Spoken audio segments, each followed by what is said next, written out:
L'Union européenne défend son embargo sur le pétrole russe. Les critiques soulignent que la sanction est moins ambitieuse que la proposition initiale. Les concessions réclamées par le Premier ministre hongrois l'ont emporté. L'interdiction ne concerne que les livraisons par voie maritime et laisse le robinet des oléoducs ouvert.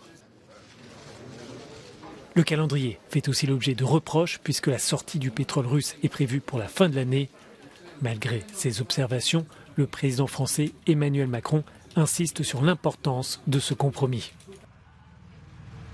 Il y a 2 mois, personne ne pensait envisageable les sanctions sur le pétrole russe.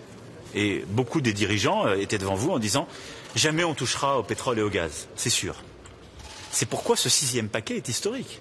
C'est que nous avons décidé, de manière très claire, de sanctionner dès maintenant et de sortir dans les meilleurs délais du pétrole russe. Et les mesures d'exemption, je ne vais pas rentrer dans la technique, mais qui ont été décidées, elles ont été pour les États qui sont très dépendants et dont les raffineries ne peuvent pas être converties trop vite et qui n'ont pas d'accès à la mer. Réunis en sommet lundi et mardi à Bruxelles, les chefs d'État et de gouvernement ont approuvé un 6e paquet de sanctions contre Moscou depuis le début de l'invasion de l'Ukraine.